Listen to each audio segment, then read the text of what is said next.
So what I want to do in this video is just give an introduction to Starcraft 2. Starcraft 2 is a real-time strategy game by Blizzard Entertainment in a sci-fi setting, and while the game has many aspects, I want to focus on introducing the competitive one versus one aspect of the game, which in a sense is the most hardcore aspect. And being a one versus one strategy game, I'm going to make some analogies to chess, because like chess, StarCraft is a game of positioning and of trading units for units, value for value, in hopes of attaining the superior positioning and, in a sense, checkmating the opponent. There is no checkmate condition in StarCraft. It's more of like your army size and capacity just kind of snowballs out of control over the opponent's ability to maintain a presence on the map, and eventually you just kind of push them off and out. Usually the game is forfeited by the losing player when they recognize that they don't have much of a fighting chance. So let's get into it, shall we? Newcomers are often overwhelmed with the amount of things happening at once in this game, the amount of knowledge expected of them, and the amount of tasks thrust upon them that they're expected to juggle. And a couple of differences between StarCraft and chess is that chess is turn-based, StarCraft is real-time.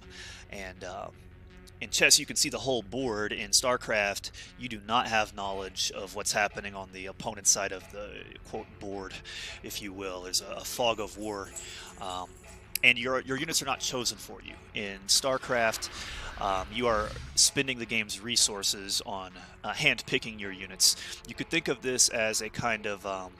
think of it as like a game of poker where your hand is hidden, except all of the cards are rock, paper, or scissors. We're going to focus on the Terran today for my tutorial. I just want to give a brief overview of the videos. My hope in making this video is to make the game less intimidating and more approachable for newcomers. When you watch streams and tournaments of the game, the players often seem almost superhuman, or like autistic savants or something, or like super Asians that are just able to multitask and do things on a level that's just beyond that of a normal person. But we can demystify a lot of what's going on and lay a solid mechanical foundation and knowledge base necessary for those who wish to become competitive at the game. So let's just briefly review the Terran units here. So you have three races in StarCraft. That's going to be the Terran, or the Human Space Marines, the Zerg, which are your xenomorph, Tyranid-esque, starship trooper, bug planet, insectoid, evil things. The Protoss are like Egyptian-themed, more or less, space wizards slash Jedi with pew-pew plasma laser warping technologies. Very future tech stuff here. So like I said, we'll focus on the Terran. So back where I was at this help screen, you can see a list of the game's units. You start the game with a base and with some workers who are mining your minerals and gas. Minerals and gas are your spending money for every building that you're going to place and every unit you're going to produce in the game. So we have the worker, a powered up worker that you can call down as an ability once you upgrade your main building. Your basic infantry is the Marine. So all infantry is produced from a barracks. That would be these four units. The Marine. The Reaper is a scouting infantry and used for harassment. The Marauder is a heavy weapons infantry. He's strong against armored units and slows enemies with his attack, but he can only attack ground. The Ghost is a unit that can stealth, snipe, drop EMPs, that negate shields and mana pools, and he can paint targets to be hit with nukes. The Hellion and the Hellbat are the same unit. It transforms between these two modes to fulfill different roles. The Widowmine. Terrans can set minefields to get ambushes and traps. You also get artillery in the form of the siege tank. Fire support in the form of the Cyclone. This only attacks ground as a direct combat unit, but it has a lock-on ability where it can attack air units. The Thor is your grounded super unit. These things are very hard to kill, pack a punch, and have a couple of anti-air options as well. The mechanical, so all the mechanical units are the vehicles from the factory. So that's going to be the Hellion all the way through the Thor. And then the airships are going to come from the starport. So we have the Viking. This is an air-to-air superiority fighter. It can transform and fight ground-to-ground. It's fairly weak in that form, but it does bonus damage to mechanical units. The medevac is used to heal your biological units and ferry troops across the theater of war, as it is. The Liberator sets a targeting reticle underneath of it. Anything that steps into that reticle is blasted with a very powerful air-to-ground cannon. When it unsieged, it also has a somewhat weak air-to-air attack that deals splash damage. We have the Raven. This is a what's called a caster unit, just like the Ghost, in that it's mainly used for its abilities. This also detects burrowed, hallucinated, or cloaked units in its vicinity. So this is a good way of dealing with stealth plays to have one of these. And its abilities would be to drop a turret, disable a mechanical unit, or drop a anti-armor missile. It does low damage, but its splash radius debuffs all the enemy units to take increased damage from follow-up attacks for 20 seconds. The Battle Cruiser is your aerial super unit. This can warp jump in the Star Trek style to anywhere on the map, and it can be given a very powerful cannon ability through research. The Banshee is a air-to-ground harassment unit that can be upgraded to cloak and to get a speed upgrade. The Planetary Fortress, bunker, and turret are defensive structures. The turret reveals cloaked enemies in its vicinity. And this is just for from the Raven ability to drop the turret. So I neglected to mention some of the abilities and upgrades of the earlier units. The Marines can stim once researched. This is combat drugs that speeds up the movement and attack of the unit for a sacrifice of a little bit of health. You can also give them combat shields, which will physically appear on the unit once researched. Stim also applies to the Marauder, and you can get concussive shells to slow enemies that are hit by the attack. The Reaper can jump up and down cliffs with the jetpack, and it starts with the ability to heal automatically if out of combat and to drop explosive charges. They deal little damage, but they throw enemies away from them, so it's a good way of covering his escape or contributing to team fights. Let's see, the Ghost has to research the cloak upgrade. The Hellion starts with Red Flame, so these use flamethrowers as weapons, which are strong against light units. You can change the Red Flame to Blue Flame to get even more bonus damage against light units. And then the Armory allows you to research Smart Servos, so it speeds up the transformation time of this unit, as well as the Viking and the Thor. So the Thor transformation is just to change its anti-air attack mode. It can do a splash damage attack, or it can do a very powerful anti-armor attack against one target, which are the cannons along the back there. Widowmine gets a burrowing and unburrowing speed upgrade. You can increase the power of the anti-air lock-on of the Cyclone through an upgrade. The Medevac can have its Afterburners ability, which speeds it up for a time, increased to last 150% of the starting time, and you can upgrade the range of the Liberators. The Raven can be upgraded to start with more energy. The powerful cannon ability is researched here, as is the cloak and speed, and that's the Terran units in a nutshell. You have the tech tree here, and this just shows, so that you start the game with a command center and a handful of workers. The workers can create new command centers, the command centers can create new workers, and that just costs the minerals that they mine and return to the command center. The workers can also start by creating supply depots, engineering bays, or refineries. So supply is a measure of how large your army can be at one time. It starts off relatively low, but it can be pushed up to a maximum of 200 based on having more of these supply depots built. The refinery is built on the geyser so that they can collect the gas for technology upgrades and so on. And the engineering bay allows you to upgrade the buildings with better armor, missile turrets with better range, etc. And this upgrades your infantry damage and defense. It also allows, once you have one of these, it allows you to build sensor towers and missile turrets. Once you have a supply depot, you can build your first barracks. This is your unit production facility for infantry. Once you have a barracks, you can build the factory, Ghost Academy, and bunker. The factory produces your ground vehicles. Once you have a factory, you can build a starport, and this produces your aircraft. You can build a starport and an armory, I meant to say. And once you have the starport, you can build the fusion core. So the way to think of this tech tree is the top row here is your economy-focused buildings. These 3 are your only production-focused buildings. And then if it's not static defense like the bunker and turrets, it's going to be tech. So tech buildings allow you to research upgrades and give you access to new unit types. So with that, I want to go into a practice game against the AI here and just cover some fundamental mechanics and design philosophies of the game. This should be enough information for you to be comfortable jumping in and getting your hands dirty, I think. So we'll want to cover camera location hotkeys, control groups, order queuing, and kind of how you build your base.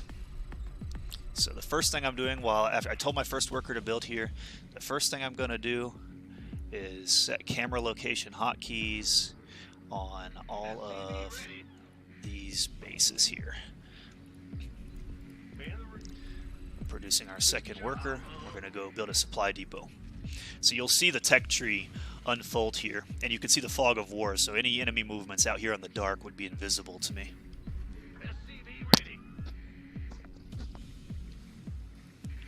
I'm control grouping all of my command centers on 6, all of my unit production on 5, and all of my technology and research on 7.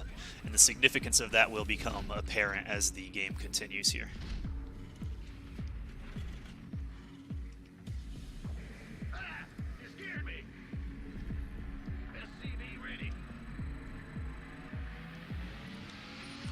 So control grouping means instead of having to click a unit, I can assign it to a number 1 through 0 on my keyboard, or any group of units. And then to select them again, I just press that key, and if I want to jump to the unit, I can double tap that button. As such.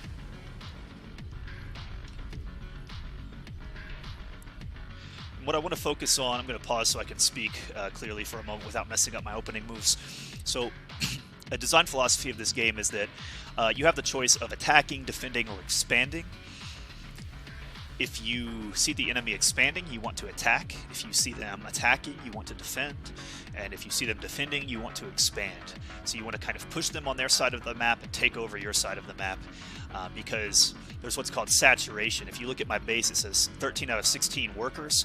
Once I have 16, I am fully saturated. That means that everything is going to be mining at max efficiency in a way.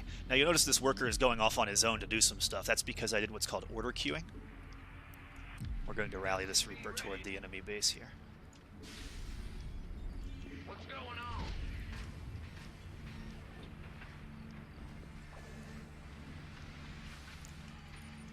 So my order queue for him was to mine the minerals and go here and wait until I had the resources to build my next command center. Once it's done building, he's going to return the minerals and start mining from this field.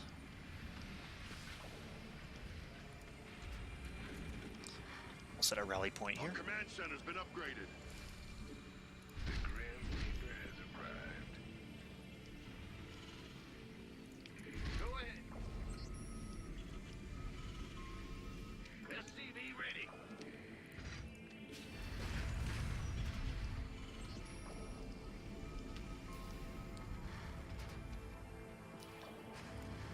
Now something you'll notice here is as I'm queuing up units, I can tell this thing to spend 50 minerals for each of these slots to queue up 5 workers to just build one after the next after the next. The thing about order queuing is that you're spending your money right now to queue the units to be produced later, whereas if you're only queuing up maybe 2 units, and that's to minimize the lapse of function for the building between units,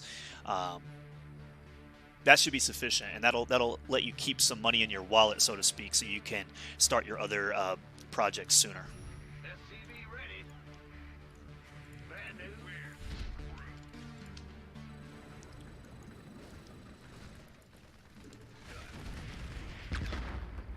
SCV ready. I mismanaged that terribly, Complete. but that's okay. Big job. Now this is about to finish up. As soon as it does, I'm going to transform it. So I neglected to mention the command center has 2 tech paths that you can transform it.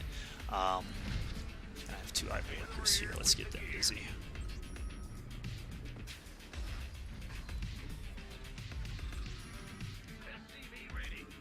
rally all of our future workers to this point. Get all of our army here.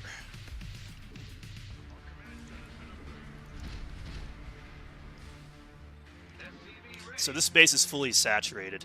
Now I have workers producing out of 2 facilities instead of 1, so this base will saturate at double the speed of normal.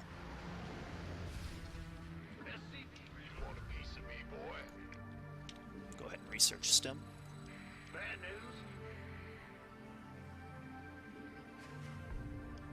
And get an attack upgrade. It's also time for me to get a couple of supply depots. So this is a good time to stop and mention how I'm building my base. When I want to build units, I'm going to draw a box over the workers on my mineral line. I'm going to open the build menu. And now these keys on the command card in the bottom right, by default, are different for every unit and every building. That's unnecessarily confusing. What you should do is go into options and switch to what's called the grid layout. And now these buttons will always correspond with the keyboard QWERT, ASDF, G, ZXCVB. So whatever options you see on the command card, you know the key to press to get those results, and it becomes very intuitive after a while. All you have to do is glance at this to know what you should press, and then over time you'll just have memorized what the keys are. And that's how I'm telling things to happen.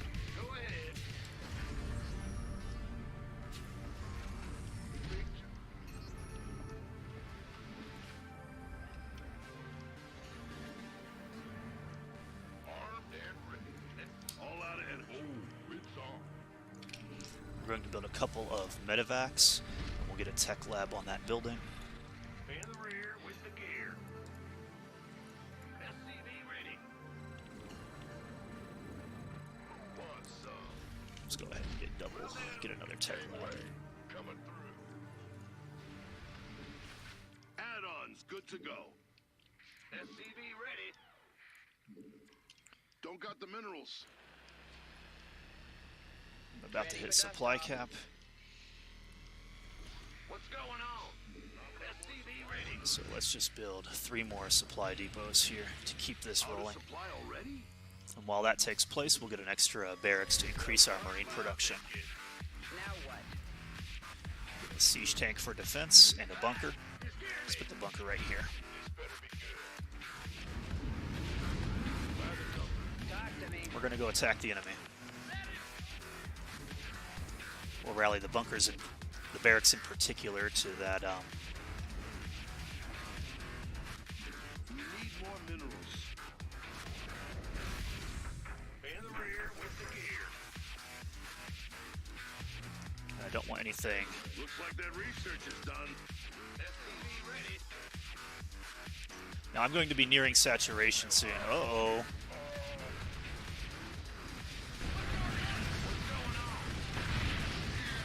Do I want to return these? No.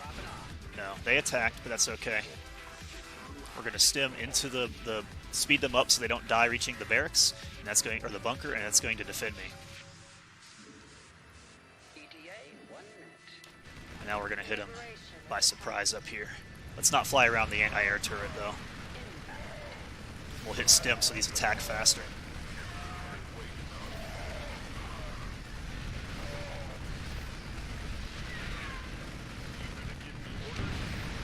Oh, again, let's not get hit by that any more than we have to. I'm actually going to retreat him.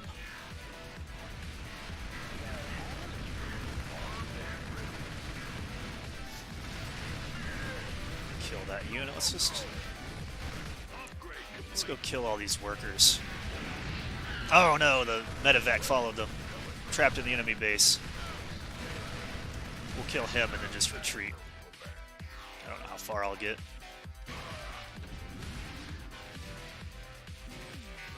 Doesn't matter.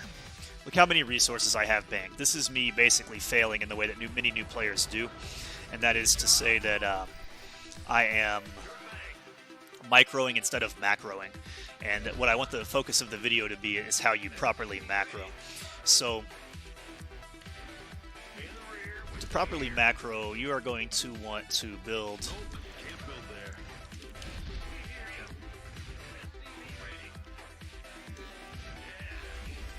your base like such.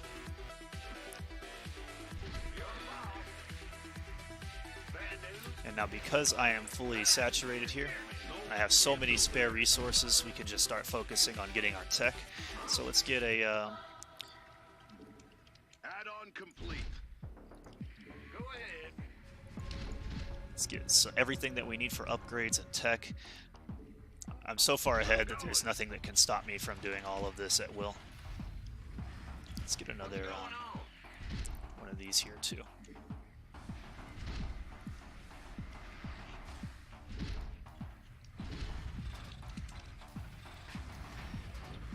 So any tech labs that I create, this is something I forgot to mention, the barracks is going to have a reactor. All of the unit production buildings for Terran can make a reactor or a tech lab. The tech lab is how you get your upgrades and how you produce tougher units. The reactor is how you produce double basic units. So like, for example, the stem and the combat shield for the Marines comes from the tech lab, even though I can make Marines from the reactor. The tech lab is still needed for that upgrade. Add-on complete. Depleted that mineral cluster.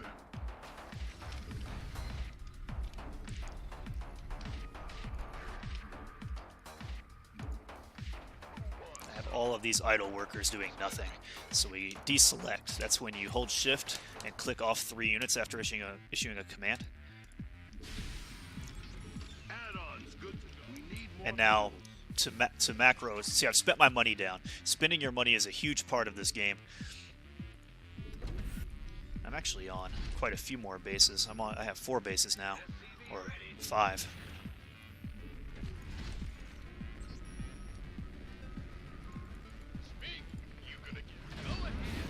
Our command centers. See, We could use some help here. hold on.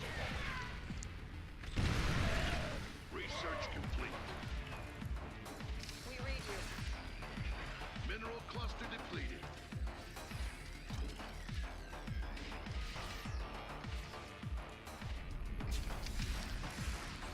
Alright, now as all of these bases land, I'm able to produce workers out of all of these. So I set all these camera location hotkeys earlier.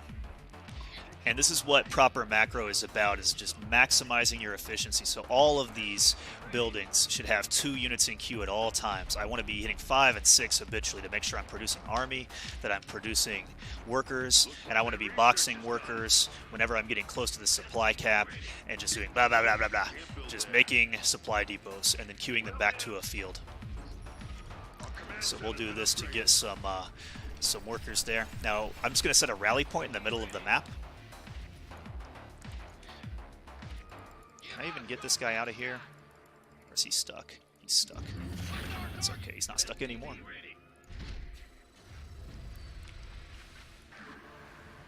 Upgrade complete. So we'll make this our rally point, right outside of our base here. I'll actually put it up a little bit forward. We'll put it up here. Now, watch. I'm already at max supply. Or I'm at 102 out of 200. I have 66 workers. Bad news?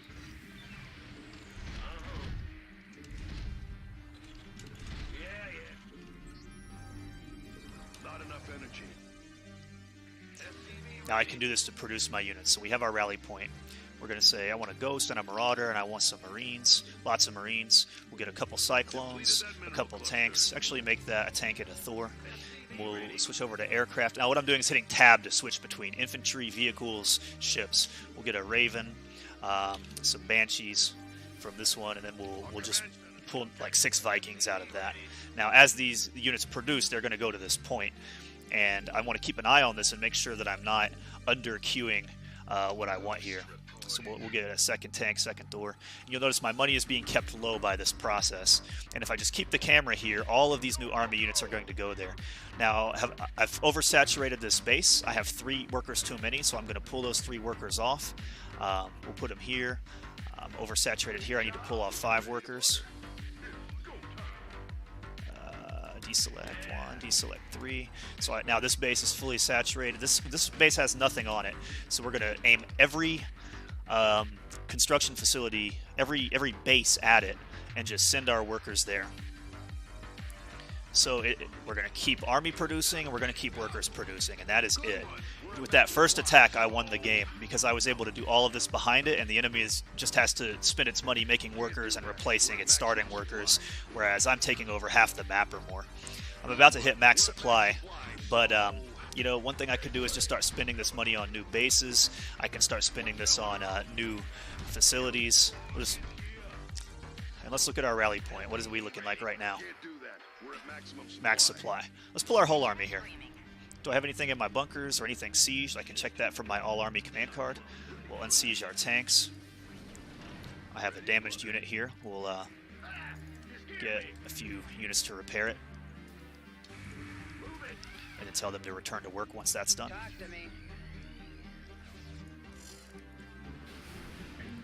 So we have 200 supply army. Now, mind you, 83 of my supply is caught up in workers. Oh, what's this now? He brought all these siege units to take off this base.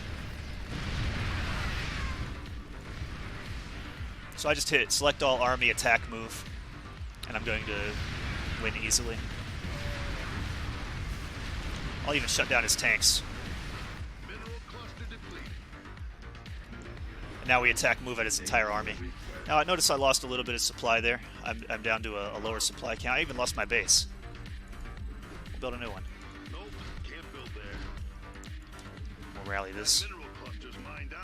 So now I can, oh, I forgot to add these to my control group. Something interrupted the landing sequence. Enemy contact. Big job. Good one. We're at max supply. Look at that. Just an attack move.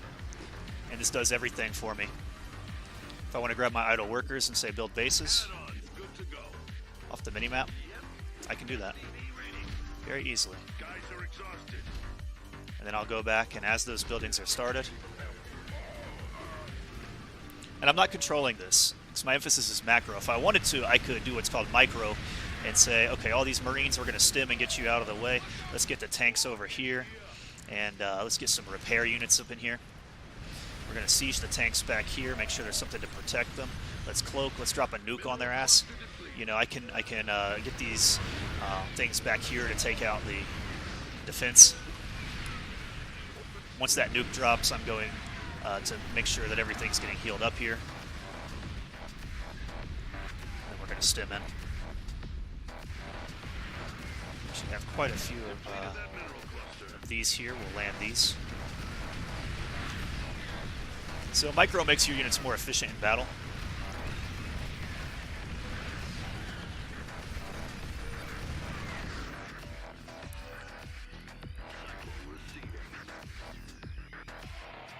But you can see here by my scanner sweeps, there's nothing left for me to destroy.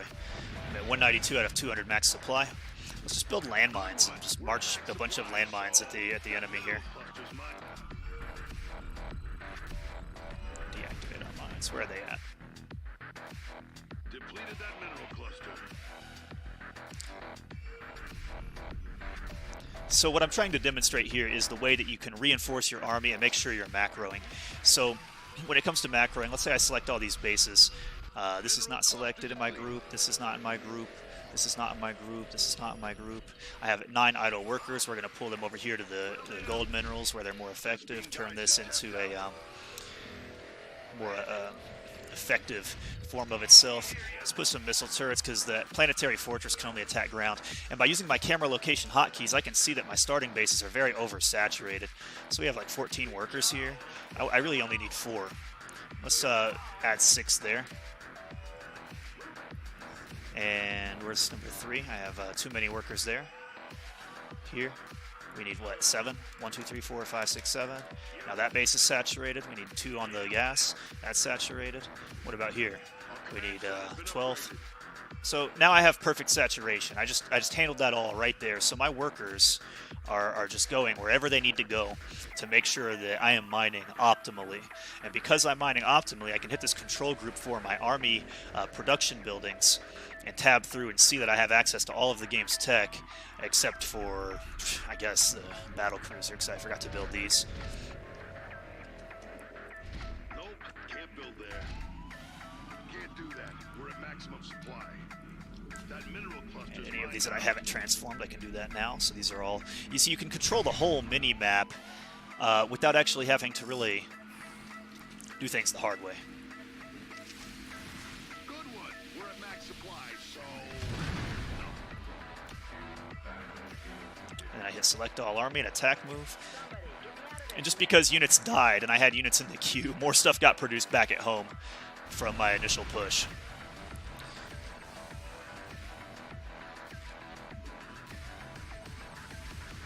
And that's going to be game. So I hope that helps. That just shows you, you know, how you can have your macro running in the background, because the end of the game is going to be going to a base and saying, am I saturated? Oh, I'm oversaturated just a little bit. Let's grab these 4 workers and look for a base that we can mine off of. Do we have a gold base somewhere? We do. Let's send them to the gold base. Let's grab all of our production facilities. And how many do we need on this? Let's just create workers to go there. Let's just create units to reinforce our army. Now while that base gets its workers, everything's going to be reinforcing automatically. If I have idle workers, I can grab them and send them somewhere, tell them to build things. And, you know, when you hit unit capacity, that doesn't mean that you can't add more production. You can add a barracks and a factory and a starport, and you can, you know, get more upgrades if you want. Let's get, you can get all kinds of defenders advantage stuff. It's just the army itself has a maximum size.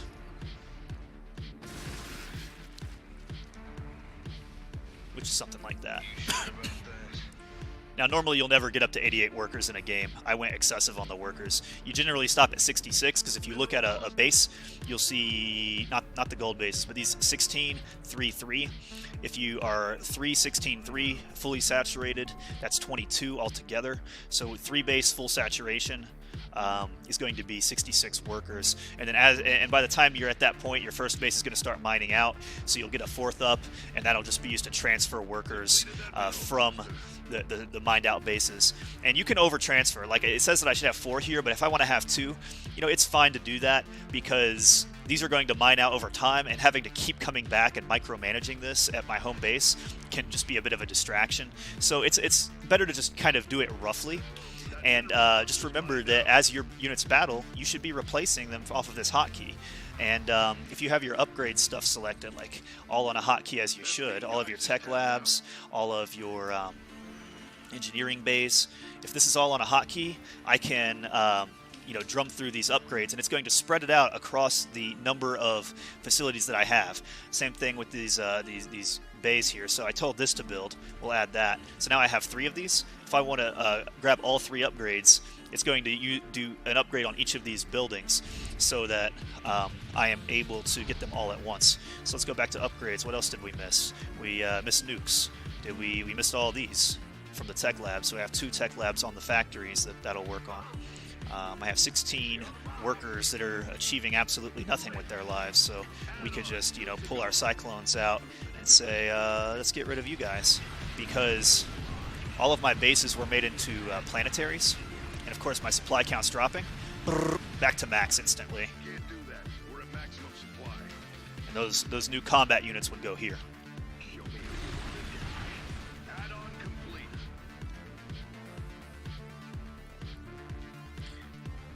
But eventually, you know, if you're super crazy with this many resources, you can just build, you know, all these bases and transform them into the orbital commands. And then when these workers are all killed off by running into the enemy base to body block while you make an attack, you know, you can turn your entire economy to just run off of these specialized drones here, or these specialized workers. And this happens in high-level tournament play. You don't really see it in casual matches in my league, but I have seen it done. So now this is upgraded, and then this can spend some mana to drop another one of those, and we just get a shit ton of minerals that way. So my army It's completely uncontestable. So the newbie mistake is to micromanage everything. The Chad players, the good players, they're going to just be replacing things as they die and upgrading their things. They're not even looking at their base. They're saying, hey, let's get these upgrades. Let's get these upgrades. Let's replace our nukes as we drop them on your face. Let's create new units. Let's saturate our new bases. They're doing all that without looking back at the map. That's all being done automatically. And whenever they get a moment to breathe, you know, whenever they know they're in a good position, they're going to look and say, am I oversaturated? Am I oversaturated? I am. Let's get 4 workers. Let's send them over here. Where else am I oversaturated? Am I oversaturated? I can take 2 workers. I grabbed 3. Oh well, that's fine. I have idle workers. What are they doing? Let's get them over here. Oh, these are done. Let's get where we can drop more mules. Do I have energy for mules? I don't have a lot of energy. I have enough for 1. Okay, back to my army. All right, there, macro cycle. We're done. I have some idle workers. What can I do with them? Let's send them all over here to this, you know, to this sensor tower. Let's just make a bunch of barracks so as my units die, I can pump out 30 Marines at a time to replace them because I have 20 million minerals. Like, the macro is what makes the game, so it's not as complex as it seems. It's just understanding these core mechanics, the camera location hotkeys, saturation levels, and control grouping. It's particularly production, bases, upgrades. That is everything. So I hope that helps. I hope you enjoyed, and let me know what you think. Talk to you later.